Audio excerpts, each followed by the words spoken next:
Hello बच्चों, last lecture में बेटा हम लोगों ने पढ़ा था माइक्रोब इन ह्यूमन वेलफेयर में use of microbes in house hold product and baking industry में या बेकिंग ब्रेड और बन बनाने में।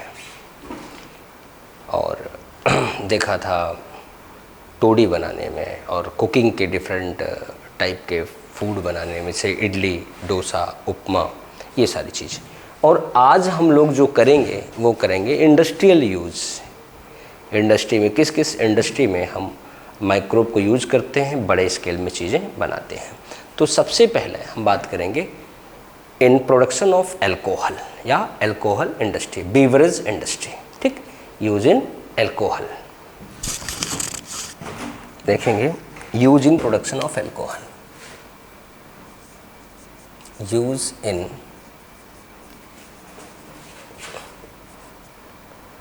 प्रोडक्शन ऑफ एल्कोहल या बेवरेज।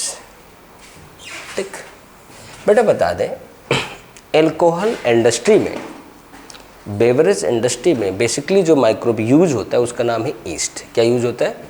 ईस्ट। यहाँ होता क्या है कि बेटा जो शुगर सॉल्यूशन है,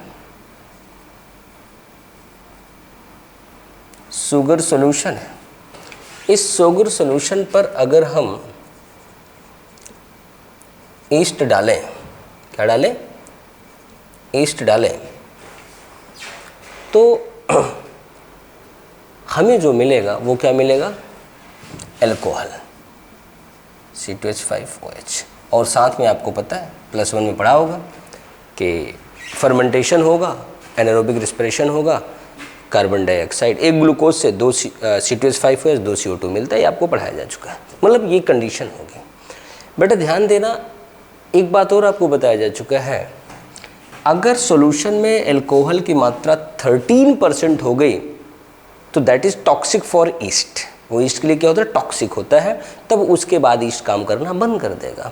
तो इसका मतलब हम ज़्यादा, बहुत ज़्यादा कंसनट्रेटेड एल्कोहल ईस्ट की सहायता से नहीं बना सकते हैं। ध्यान रखना इस बात को कि एल्कोहल का ज़्यादा कंसंट्रेशन हम ईस्ट की सहायता से प्रिपेयर नहीं कर सकते, मैक्सिमम 13% कर सकते। तो अब सवाल है, जो हमारे पास बेवरेज ड्रिंक के लिए आते हैं उनमें तो कंसंट्रेशन ज़्यादा होता है। तो मैं आपको बता दूं बेटा, एल्कोहल में जो हमारे पास वैरायटीज़ हैं पीने के लिए, उसमें जो आपके PMT का सवाल है वो आपको ध्यान देना है। यहाँ 2 चीज़ें मैं लिखने चल रहा हूँ। एक मैं आपको लिख रहा हूँ बियर, बियर जो कि बार्ले से बनाया जाता है, और दूसरा लिख रहा हूँ वाइन जो कि फ्रूट से बनाया जाता है। इनमें एल्कोहल का कंसंट्रेशन कम होता है because beer and wine are non distilled. ये बिना डिस्टिलेशन के बनते, डायरेक्ट फर्मेंटर से निकाल करके पैक करके बेच दिया जाता है, आपको प्रोवाइड कर दिया जाता है। वहीं पर रम,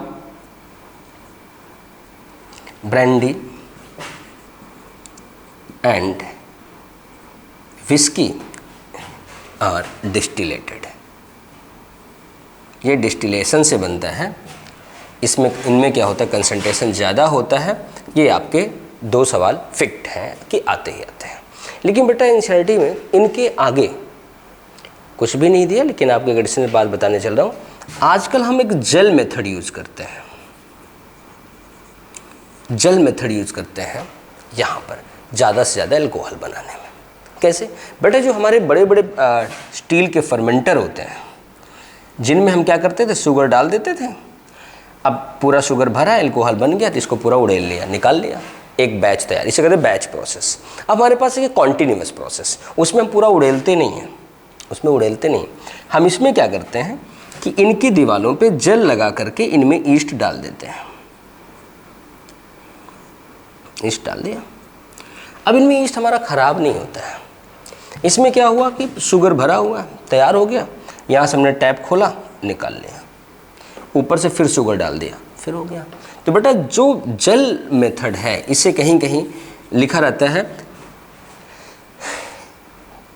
ईस्ट जेल इमोबाइल या इमोबाइल मेथड। तो आपको बता दें जो जेल मेथड अभी मैंने जो डायग्राम बनाया था ये ज़्यादा एफिशिएंट होता है अल्कोहल डेवलप करने के लिए, अल्कोहल बनाने के लिए। और आपको पता है बेटा कि ये जो अल्कोहल है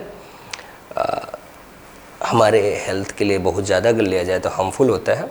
अगर इसे थोड़ा या मॉडरेट लिया जाए तो ऐसा माना जाता है लीवर को बहुत ज़्यादा इफेक्ट नहीं करता, लेकिन अगर एक्सेस लिया जाए तो एडिक्शन के साथ साथ या liver cirrhosis and also leads liver cancer. चलो आगे देखते हैं।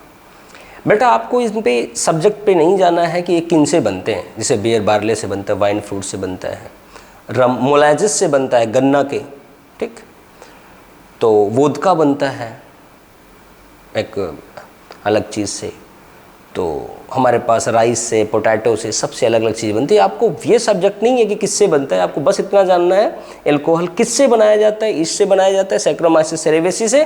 और बेटा अल्कोहलिक इंडस्ट्री में यूज होने की वजह से बेटा ध्यान देना, लास्ट लेक्चर में आपने देखा था कि ब्रेड बनाने के लिए बेकिंग इंडस्ट्री में यूज होने की वजह से ईस्ट को हमने कहा था बेकर्स ईस्ट, आज इसे बोलेंगे ब्रीवर्स ईस्ट। क्या बोलेंगे? Brewers east. बीवरेज कंपनी में यूज कर रहे हैं इसे, क्या बोलेंगे? ब्रीवर्स ईस्ट, ठीक, ब्रीवर्स ईस्ट बोलेंगे। ये हो गया हमारा बेटा कहाँ पे? अल्कोहल इंडस्ट्री में इसका यूज। अब हम देखते हैं इसे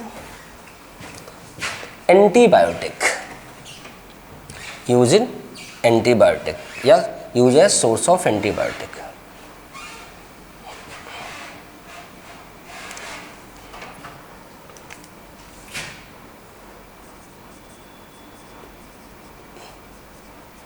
एंटीबायोटिक्स में कैसे यूज होता है बेटा आपको बता दें, एंटीबायोटिक वर्ड सबसे पहली बार किसने यूज किया था?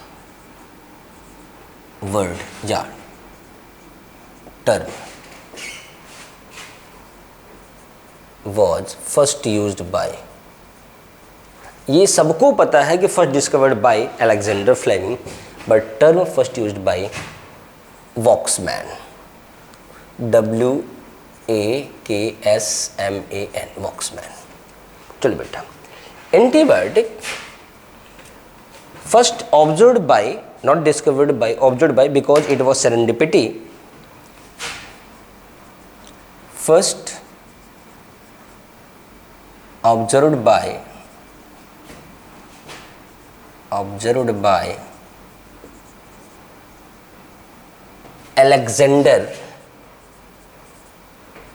Alexander Fleming, MMING, Alexander Fleming. But आपको क्या पढ़ाया जाता है? Discovered by Fleming. Fleming while working on, कहाँ काम कर रहे थे?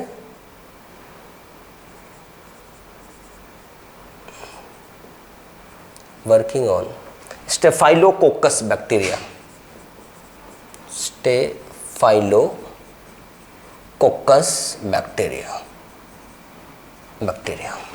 स्टेफाइलोकोकस बैक्टीरिया कैसे होते हैं? ऐसे बंच में रहते हैं, अंगूर के गुच्छे की तरह, ऐसे ऐसे बंच में रहते हैं, ठीक, स्टेफाइलोकोकस बैक्टीरिया। फ्लेमिंग, बेटा ध्यान देना, फ्लेमिंग साहब ने स्टेफाइलोकोकस बैक्टीरिया पे काम करे थे। इन्होंने देखा था कि जिस बर्तन में, पॉट में, पेट्री डिश में पेनिसिलियम नोटेटम फंगस पड़ा हुआ है उसमें बैक्टीरिया ग्रो नहीं करते हैं। इन्होंने देखा कि उसमें बैक्टीरिया ग्रो नहीं करते, तो इन्होंने उस वाटर को निकाला, उसको लैब में एनालाइज किया तो पाया कि वहाँ पर एक एक्स्ट्रा चीज़ है, उसे निकाला तो पता चला कि वो सेम चीज़ पेनिसिलियम नोटेटम में पाई जाती है। बेटा आपको बता दें कि जो फर्स्ट एंटीबायोटिक वाज, आपको पता है पेनिसिलिन, क्या है? पेनिसिलिन ऑब्टेन्ड फ्रॉम, किससे मिला? पेनिसिलियम नोटेटम, जिसे कहते हैं ब्लू मोल्ड, क्या बोलते हैं, ब्लू मोल्ड बोलते हैं, हो गया। और बेटा आपको बता दें कि इस पेनिसिलिन का यूज किया गया था, यूज इन ट्रीटमेंट ऑफ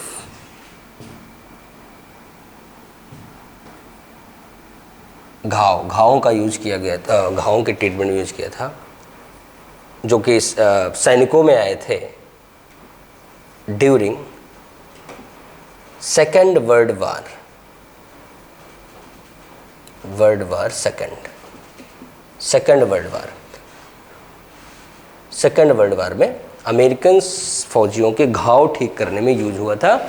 और यही सब सवाल बन गया, अब यूज किसने किया था, जिन डॉक्टर ने, और इन्होंने खोजा था। तीनों को 1945 में नोबेल प्राइज मिला, किसको, तीन को।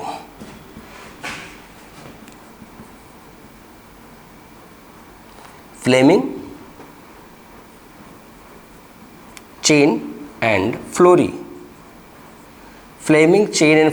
तीन बंदों को ज्वाइंट रूप से क्या मिला, नोबेल मिला। और बेटा आज की ज़िंदगी तो हमारी ये है, we can not imagine life without antibiotic. कुछ भी हुआ आपको तो आप क्या कहते हो कि जी इस दवा के साथ एक एंटीबायोटिक ले लेते हैं, जल्दी राहत मिल जाएगी। तो बेटा ये है कहानी माइक्रोब की एंटीबायोटिक इंडस्ट्री में। कहाँ पे, एंटीबायोटिक इंडस्ट्री में इसका रोल ये है। बेटा एंटीबायोटिक के बाद अब मैं आपको बताने चल रहा हूँ कुछ छोटी छोटी चीज़ें, जहाँ अब ये जो पॉइंट बताने चल रहा हूँ उसमें हर लाइन में आपको सवाल मिलेगा कि हम माइक्रोब से क्या क्या चीज़ें ले सकते हैं और क्या क्या चीज़ें हम लेते हैं, कहाँ कहाँ यूज करते हैं। ये इस पॉइंट में बेटा आपको बहुत सारे सवाल मिलेंगे और हर पॉइंट जहाँ तक है आपको सवाल मिलेगा। चलो अब अगला यूज देखते हैं हम लोग, क्या देखना। सबसे पहले बात, हमारे पास एस्परजिलस नाइगर बेटा ऐसी फंजाई है जो कि हमें बीमारी कॉज करती है, एस्परजिलोसिस, लंग्स में Aspergillus Niger, and it is source of citric acid. क्या मिलता है, सिट्रिक एसिड, इससे हमको सिट्रिक एसिड मिलता है, ध्यान रखना इस बात को। अगला हमारे पास है एस्टोबैक्टर एसटी, इससे मिलता है एस्टिक एसिड, इससे क्या मिलता है, एस्टिक एसिड। अब हमारे पास है क्लॉस्ट्रीडियम ब्यूटाइलिकम,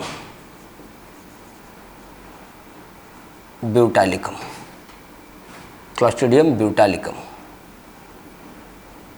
इससे हमें मिलता है ब्यूटायरिक एसिड,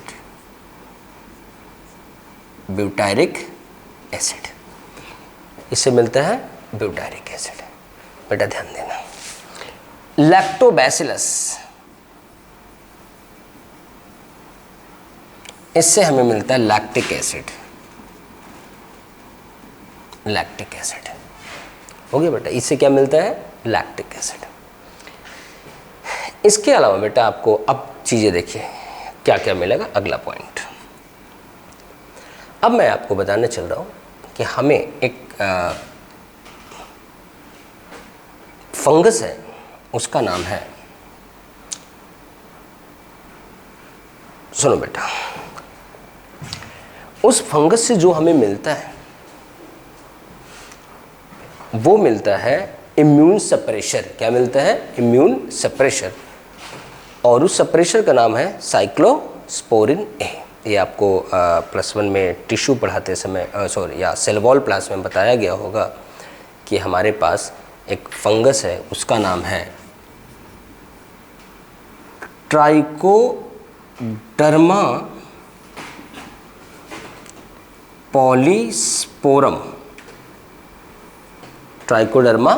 पॉलीस्पोरम, इससे हमें मिलता है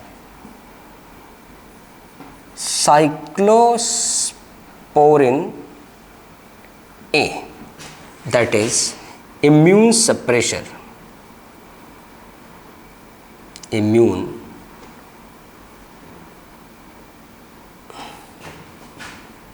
सप्रेसर, इसे यूज करते हैं during organ transplantation to prevent tissue rejection. Tissue reject ना हो जाए, ऑर्गन रिजेक्ट ना हो जाए, उससे प्रिवेंट करने के लिए इसको यूज करते हैं। ये बेटा कई बार एग्जाम में पूछा जा चुका है आपसे।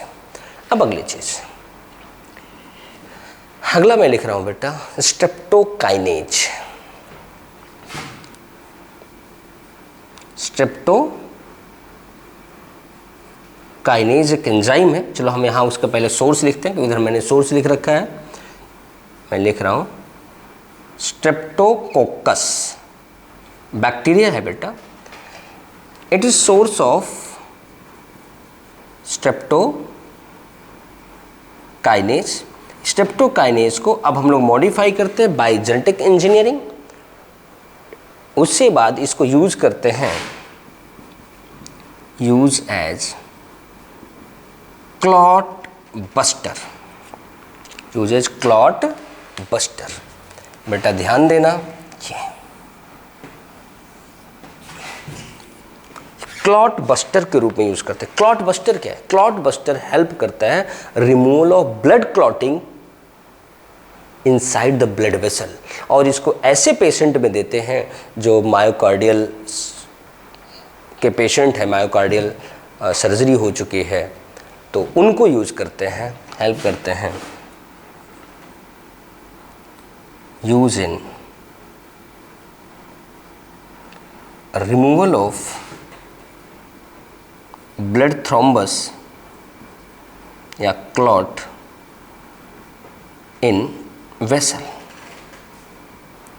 अब ये लिखें हम किसको देते हैं? मायोकार्डियल पेशेंट को। चलो वो आपको याद रहेगा, बट एनसीईआरटी ने लिख रखा है कि यूज इन मायोकार्डियल पेशेंट या मायोकार्डियल सर्जरी लीड्स पेशेंट जो होते हैं उनको। इसके अलावा बेटा स्ट्रेप्टोकोकस के अलावा अब आपको बताएं, आप लोग जूस पीते हो। जूस बेटा, जूस में जब हम घर पे जूस, फ्रेश जूस निकालते हैं हाउस में अपने घर में बैठ के, तो बेटा होता क्या है कि उस दौरान आपका जो गिलास में जूस आता है वो हल्का सा ट्रांसपेरेंट नहीं होता, बिल्कुल क्लियर नहीं होता, वो गंदा सा होता है, उसमें फाइबर से घूम रहे होते हैं। लेकिन अगर ये बोटल्ड जूस लें, बोटल्ड जूस इज मच क्लियर, वो क्लियर होता है। बोटल्ड जूस क्या होता है? क्लियर होता है। क्यों क्लियर होता है? क्योंकि बेटा इस जूस में हम डाल देते हैं एंजाइम। क्या? पैक्टिनेज, प्रोटीज नाम के एंजाइम डाल देते हैं। इसकी वजह से जूस क्या हो जाता है? जूस क्या हो जाता है? क्लियर हो जाता है। और बोतल जूस में हम यही काम करते हैं कि वो फाइबर इन पैक्टिनेज और प्रोटीज की सहायता से डाइजेस्ट हो जाते हैं। बोतल juice is much clear than household juice because we use enzyme obtained from microbes named pectinase and protease, so water juice is clear। आगे देखते हैं। अब हमारे पास अगला पॉइंट क्या है? अगला पॉइंट है कोलेस्टेरॉल पेशेंट। कहा जाता है कि हाँ, ब्लड में कोलेस्ट्रॉल लेवल बढ़ जाता है। कोलेस्ट्रॉल के पेशेंट आप सुने होंगे कि जो एज के बाद कोलेस्ट्रॉल के पेशेंट हो जाते हैं, उनका जो रिक्वायर्ड अमाउंट होता है उससे ज़्यादा बढ़ने लगता है। मैं आपको बताऊँ, कोलेस्ट्रॉल लेवल गिराने के लिए हमारे पास माइक्रोब का यूज किया जाता है। मैं आपको बता दूं, एक ईस्ट का डेरिवेटिव है मोनास्कस परपुरियस।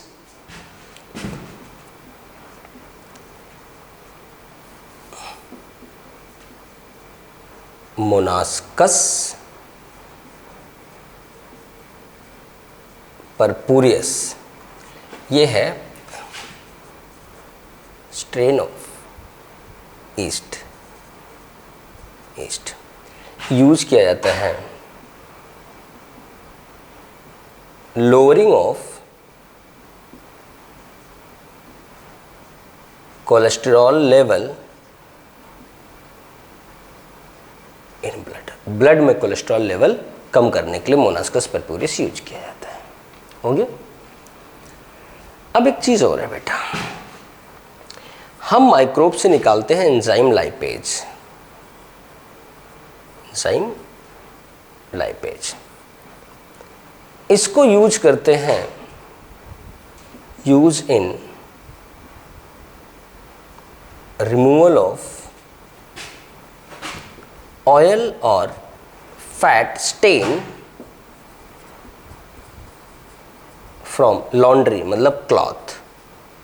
कपड़ों से हम लोग तेल और घी के मसालेदार धब्बे हटाने के लिए एक एंजाइम लाइपेज यूज करते हैं। मैं थोड़ा बड़ा लिख देता हूँ, लाइपेज यूज करते हैं, जो कि किससे मिलता है, माइक्रोब से मिलता है। ठीक बेटा, ये तो हमारे यूज हो गए और ये तो खूब पूछे जाते हैं एग्जाम में। ठीक, अब इसके बाद जो हमें लिखना है, करना है, अगला टॉपिक वो है, अब दो चीज़ें बाकी हैं, sewage treatment and biogas plant. अब बाकी है use as biopesticide and biofertiliser. ठीक, तो करते हैं उसे अगले क्लास में। Okay, thank you.